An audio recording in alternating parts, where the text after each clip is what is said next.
Picture the Nevada desert at twilight, a sprawling canvas of dust devils, cracked earth, and a sky so impossibly vast it feels like a cosmic joke.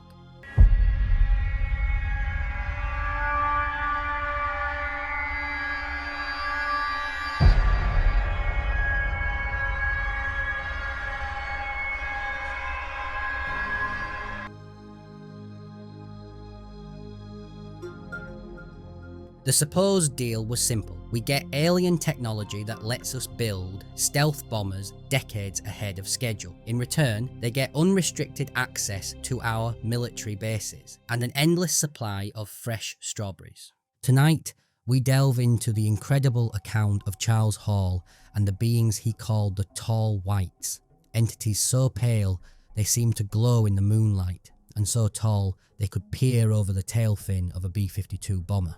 You're about to hear every alleged detail, every skeptical counter-argument, and every bureaucratic loophole that was apparently left just wide enough for a 9-foot-tall visitor to slip through.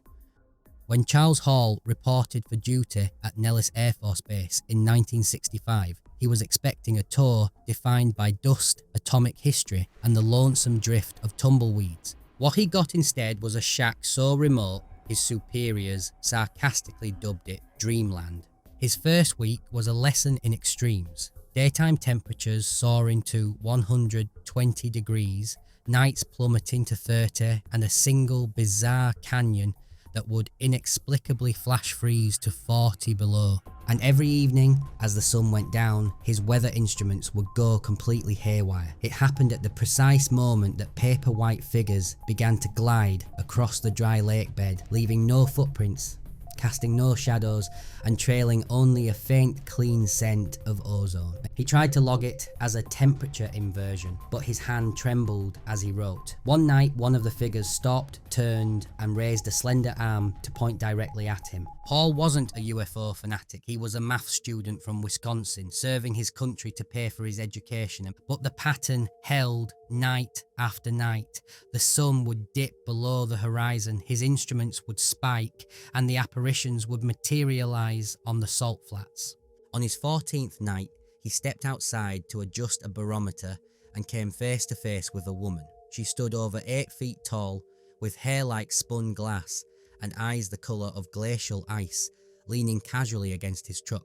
She didn't speak a word. Instead, a sentence bloomed in his mind. Your species records pressure. We record courage. Continue. And with that, she folded her long limbs and simply vanished into the desert darkness. When he told his commanding officer, the order was clear. File a report on a dust storm and get some sleep. Welcome to the night shift with the Tall Whites. The next morning, a windowless bus arrived, delivering 8 airmen with no name tags, no rank insignia, just dark sunglasses and faces scrubbed clean of all emotion. They took Hall's standard issue clipboard and replaced it with one stamped top secret /magic. Then they escorted him to a Quonset hut he had never seen before. Inside, a sweating major sat at a table with 3 tall whites, their massive frames folded uncomfortably beneath the low ceiling. Congratulations, the major said. You're the new weather observer for Project Icecap. They prefer the cold. The job was the same. Release weather balloons, log wind data. But now, his every reading was monitored by a silent, frisbee-sized disc that hovered overhead without noise or propulsion, emitting only that familiar static-like smell. When Hall asked why they needed weather reports, the one they called the teacher replied with a thought, "Storms hide our children." Over the following weeks, he learned their hierarchy. The children were around 6.5 feet tall. The adults stood a full 9 feet, and the elders reached 10 feet, moving with a slow, deliberate grace. Their skin, he would later recall, felt like cold, damp chamois leather, and their hearts beat only once every 10 seconds. They could breathe out air, but preferred it thin. The military had reportedly built them apartments inside a decommissioned tungsten mine, 6,200 feet up a mountain. 9 stories down, the hallways were lit by glowing phosphorescent moss. Supply shipments labelled meteorological equipment arrived, but they were filled with strawberries, vanilla extract, and 70mm film. And the payment for all this hospitality? A crystal the size of a man's thumb, capable of powering a Humvee for a year with nothing but a single watch battery. Hall once saw one of their scout crafts wobble in the sky, tear like paper, and then vanish completely. "We bend light," the teacher explained. "You simply haven't mastered the mathematics yet." How long would this strange partnership last? The answer was chilling. Until your species masters honesty. By 1966, the terms of the trade agreement were firmly established. 1 crate of fresh produce for 1 demonstration of impossible technology. The Pentagon allegedly began sending only married officers to the base. It seemed single men sometimes returned from their tours mesmerized, muttering about how the beings sang prime numbers. American technology leaped forward seemingly overnight. Suddenly we had radar-absorbent polymers and silent triangular drones. Hall's own shack was upgraded with a transmitter powered by a marble-sized object that never ever lost its charge. He once pleaded for the secret to faster-than-light travel, but the teacher reportedly laughed, a sound like wind chimes, and replied, "We guard that technology as you guard your nuclear weapons."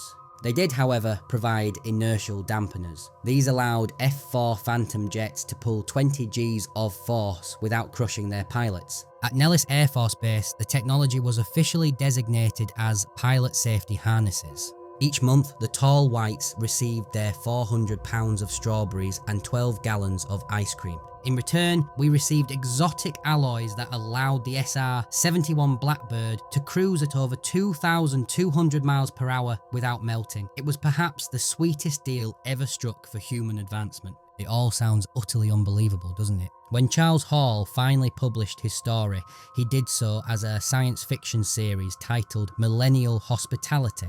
Skeptics say this was a clever move to protect his military pension while profiting from a wild tale. They correctly point out that he has no physical proof, no alien souvenirs, no photographs, and a convenient excuse for every piece of missing evidence. NASA officials have flatly stated that anti-gravity technology, as he describes it, would violate the known laws of physics. Psychologists have suggested his experiences could be vivid hallucinations brought on by the combined pressures of sleep deprivation, isolation, and Cold War paranoia. And yet, 2 other military veterans who served at Nellis, Richard Sipe and another anonymous sergeant, later signed sworn affidavits describing pale giants on the gunnery range in 1967. Hall's own weather logs, obtained through a Freedom of Information Act request, show 112 days of anomalous readings that perfectly match the timeline of events in his manuscript. The base commander at the time, Colonel Robert E. Buck Smith, took an early retirement, moved to Oregon, and has consistently refused all interviews, citing his national security oath until death. Even staunch debunkers are forced to concede that the recorded wind shear, humidity spikes, and temperature inversions Hall documented align perfectly with later declassified tests of advanced experimental aircraft. There may not be a smoking gun, but the paper trail is undeniably stubbornly persistent. Hall's standard response to his doubters is simple: check the strawberries. And indeed, commissary logs from Nellis Air Force Base show that during his tenure, orders for strawberries to his tiny one-man outpost surged by 400%. He also claims he was allowed to keep a small shard from one of their power crystals. When investigators later asked to see it, he presented them with an empty film canister, explaining that the teacher had reclaimed it on his last day. This, Hall argues, doesn't prove he's a liar. It proves the tall whites always settle their accounts. If the entire story is just fantasy, then why did the Air Force quietly add a new regulation in 1968 titled Interaction with Non-Earth Sapients?